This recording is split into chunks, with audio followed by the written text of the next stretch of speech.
It's happened again. It's happened again. Villa have ruined Arsenal's title race. It's happened again. Get in there, Villa fans. Absolute massive point for Aston Villa from being 2-0 down. The fight back to get it back into that game was absolutely huge, and it feels like a big result for Villa. Even though we didn't win, we got the point, but this feels like it could be the catalyst and the turning point to really kickstart. I don't know what we're kickstarting, because we're still doing all right in the league anyway, but to just kickstart some proper belief in the team. And yeah, what a way to come back. 2-0 down at the Emirates. I don't know that there's many teams that have come back from being 2-0 down at the Emirates to get anything out of a game. So, yeah, absolutely massive to get the victory. We'll get into it because, even though there are massive positives, there were some frustrating negatives in there, which we'll get into as well. But yeah, just over the moon. So if you are buzzing with Aston Villa's result, performance, fight back, subscribe to the channel. Let's go big with 1,000 likes and comment your thoughts in the comment section down below. Justin, how are you feeling? I'm over the moon, mate. Absolutely over the moon. I thought it was an outstanding comeback, at 2-0, especially when Onana went off and we put Bogard on. You're thinking the midfield's going to get overrun here. We looked a little bit leggy, conceded 2 poor goals from crosses again, switched off the back stick. And at 2-0, I think there was a stat, I might be wrong on the telly, that when they're in the lead, they haven't lost a game at home for a long time. So, yeah, I was probably fearing the worst, if I'm brutally honest, sitting there thinking, okay, let's just put this one down to difficult game, difficult place to come, 2-0. They're going for the title. We've got a few players missing, and let's just move on next week. We had a reasonable, decent start to the year, 3 wins and a bounce. So when we got that first goal back, Tielemans, absolutely brilliant header, brilliant crossing. I thought Luka Dean's balling was outstanding, and Tielemans doing what he does. He just arrived late, brilliant header. And then he nearly scored just after, didn't he? We hit the post. I was thinking, oh, God, can we get something out of this? And then outstanding equaliser from Ollie. First time, one touch, bang, in the net. And we rode that luck a little bit at the end, but who cares? Feels like a win. Unbeaten this year. Fantastic. Like I said, I think in the preview, we needed a statement performance, and that was it. Yes, it wasn't the 3 points, but like you say, in the circumstances, 2-0 down, to come back, we march on. Fantastic. Over the moon. Absolutely over the moon. Football is about moments as well. And we saw at the 3 o'clock kickoffs that Liverpool left it late. That will probably be the thing that they look back on at the end of the season and go, that was huge. Scoring 2 goals in sort of the very dying embers of a game. That was their moment.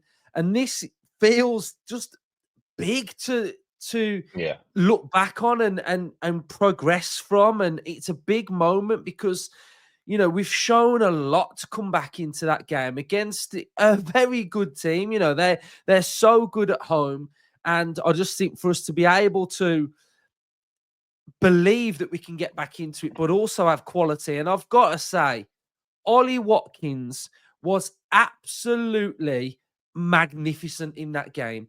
He missed that one where Partey threw it to him, but his work rate, his endeavour, his willingness to run for the team, him backing up on those defenders, always being a threat. He pretty much carried Villa for most of that game, having to do a lot of that work on his own. And to get that finish at the very end, to bury that chance, absolutely fantastic. So he needs massive amounts of credit. Well, I'm a bit superstitious, guys, as you will know. And for some games, I do some weird stuff. For this game, I thought, do you know what? I'm going to write my notes on the trusty clipboard. I brought it out. I brought it downstairs and I was like, right, this is going to be tried and trusted. And there's one thing that I wrote at the very bottom as the game was finishing, right? You might be able to see it. Can you see it right? It says, not Forest again, defend. Can you see that, right? So as that game, and once they'd had that goal that was chalked off for handball, Correctly first chalked thing I off as thought well. of, was Nottingham Forest. Do not concede again, and we didn't do it. So I was buzzing that didn't happen as well. So we'll go through the game, and as we go through parts of the game, we'll probably find different areas to talk about. But I thought they started the game quite well, and it took us a little bit of time to get into the game. And I thought, like I mentioned, just that Watkins was very, very good. You know, how many times was he peeling off? And there was a lot of nearly balls from Villa. There was the Mings ball. There was some Tielemans balls going through as well. And I just thought Watkins was just like epitomised our attack, especially in that first half, because we did kind of struggle at times with Ramsey to get in the game. With Rodgers, I thought Skelly was fantastic up against Rodgers. Rodgers didn't really have much of a sniff really against Skelly, but then we started to grow into it, and we had a period where I thought, do you know what, we're looking pretty decent. We were growing into it. Matson had his opportunity. He fired it at Raya. And then I thought, you know what, we're sort of holding our own here, aren't we? We were doing pretty good in the game, and then we just switch off from that cross, don't we? I think there was a pattern of both goals, really, that we didn't stop the initial cross going in. Matson has a mare, and he sort of like blindsides him and comes across him. So, it was a really poor goal to concede, really, and very disappointing, because I thought over the course of the first half, it was pretty, there weren't really that much in it, I didn't think, once we'd had our spell. So, what did you sort of make of the first half, especially? I felt feared for the worst after about 9, 10 minutes because we barely got a touch on the ball. We couldn't get out of the box. Nothing was really going for us. I thought this is going to be a long afternoon. But we grew into it. We started getting one or two good touches, and then we started stretching them, didn't we? And I think the possession stats really were flipped on the head. From, I think 9 minutes, they were like 70, 80%. And after 25, 30 minutes, we were back to 50-50, which shows the improvement we made. And once we got a foothold in the game, I thought we looked really, really good. And like you say, we created one or two really good chances. Ollie had a chance, like he was stretching the defence, was really good. Matson, attacking wise, looked a threat, to be fair. And yeah, he made the best of a ball that ricocheted back to him. He was unlucky not to score. Better strike, he probably scores. And after that, I thought, yeah, we're doing okay here. But yeah, that goal to concede, really disappointing. He's just totally blind, so he's not on his toes. He's not aware of what's around him, and Martinelli gets a run on him, and that's it. And I thought Emery was really unlucky. Could have pulled off another save of the month if he's just another inch further out. It's a save, isn't it? So yeah, really disappointing. Yeah, so those are the first half stats on the screen. As you can see, we had 3 shots, they had 6. We had an XG of 0.15, they had a 0.73. I think one of my biggest, where have you gone? I think one of my biggest frustrations, especially with both goals really, is our lack of intensity to stop a ball going into the box. I think we've got to really hone in and zone in on that to just show that the importance is there to stop the actual cross going in, basically. So we go in at 1-0, and we've made the change as well, because Onana's gone off and we've brought on Bogard, which I was very surprised that we did that, because I think it would have been easier to drop Tielemans deeper and maybe move Rodgers alongside Watkins, or bring Marlon or Bailey on as well. But very brave from Emery to trust in Bogard, and this is what we want from players. We want them to be in difficult moments and have to play in very difficult environments. So I thought it was very brave from Emery to do that, and I think fair play to him. And then we concede again, don't we? Was it Trossard against Cash, wasn't it? Cash doesn't stop the cross. And then, it's just, very frustrating. But we sort of grow into it a bit after that, don't we? Which is very, I very think, strange to be able to do that. But yeah, at that point, you're sort of thinking, you're 2-0 down, nothing to lose here, really. We don't want it to be a thumping, a 4 or 5er. So you've got to be careful. But yeah, we did have our chances in that first half, and I think, yeah, it was a fantastic ball in for the equaliser, and it's just a really good run, isn't it, into the box, and a bit similar to their first goal. He's got the wrong side of the defender, and he's planted a really good firm header on the inside of the post, and it got us back in the game. All of a sudden, they looked very jittery. You could tell the stadium went very quiet. As I say, we nearly got the second straight after that with another unlucky effort from Tielemans. But I'm so, like you said at the start, I'm so pleased for Ollie Watkins. He's had so many doubters. He's had so many people knock him. And yeah, obviously the emergence of John Duran this season, everybody's just sort of going, okay, well, he's just going to take it over. And Ollie has had to probably have a real deep look at himself and think, okay, I had a standout breakthrough, massive season last year, culminating that goal in the semi-final of the Euros. And he's come back and he has been a bit off it, but that performance tonight, signifies really a return to what's been over the last few games, starting to return to the best Ollie Watkins. We saw an outstanding performance last year at the Emirates, and I think this performance tonight, barring probably a couple of the finishes in the first half, was absolutely outstanding. I think he led the line really well. His first touches, improved over the last 2 or 3 games as well, and topped it off with a really, really good finish. First time he's got one chance to bury that, and he does really well. yeah, I think I love him. I do. He needs massive praise for this game. I really do believe that he needs massive praise. So we've kind of forgot the Yuri goal, I think. So it was a wonderful ball from Digne, and Tielemans arrived late, got his head on it. Fantastic goal, like you said earlier. He then could have scored again. And then we see a fantastic ball in from Matty Cash that just whips it back to Watkins. And great from Cash as well, like just getting the ball in the box. I think there's a lot of times where he can sometimes be in a really good position and he doesn't put the ball in, and he's just shown that he's put it on his left foot. He's played this, I'm not being funny, but if that was Trent, they'd be waxing lyrical about that ball to Ollie Outstanding, Watkins.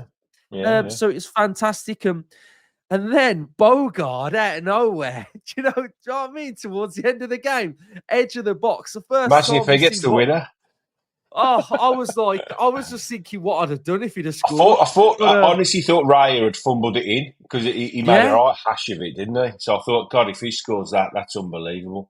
And then I tell you what, that last 5-6 minutes, brilliant defensively. What you yeah. need.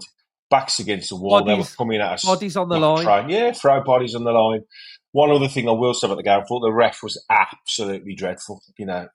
When he went back to 2-2, he gave even the narrowest of 50-50s to Arsenal. But we're not surprised. They love it, don't they? They love trying to give the sort of elite six the win. So yeah, disappointed with the ref, but not surprising. Yeah. And Martinez with a big save towards the end as Huge well. So yeah, collectively, very, very good. And, we've done a real good job there. job And on him. I'm just over the moon with it. So we'll have a look at the average positions. We'll have a little look at the passing network because we won't be doing a debrief because we've got Monaco content to do as well. So this was Aston Villa's average positions. You can see it was quite defensive, quite everybody behind the ball, really. We've got Onana and Kamara. We've got Yuri, who I think was working very hard for the team as well. I think everybody worked really hard for the team. And my one sort of criticism would probably be that I'd just like to have seen us just get on the ball a bit more and at times just Tough, be a tough though little under bit, pressure. yeah, just be a little bit braver. I think that's probably the thing that I just felt over the course of the game, that even when it was 2-0, I just kept thinking, like, I want to see everybody just show for it a bit more. And obviously we did do that to get back into the game at 2-2. So, yeah, I think that was the Aston Villa average positions. That was Arsenal's average positions. And again, I mention this every time that I see a defence that plays with a 2 at the back, that Ollie Watkins can absolutely exploit that to a T. And that's what we saw as well. If we have a little look at the Aston Villa passing network, not the greatest of network. You can see it's breaking down quite a lot, but you can see that where that big threat from Watkins came from as well. So, I thought he was just outstanding. So let's just have a little look at some of the underlying numbers then from a Villa point of view. So we'll see some of the duels. So we've got Watkins with 5 dual wins out of 12. We've got Tielemans with 5 out of 11. Kamara 7 out of 11, which is great. We have got Onana with 2 out of 2. Duran 2 out of 3, which is big because he's coming on and he's putting himself about. Konsa 3 out of 3.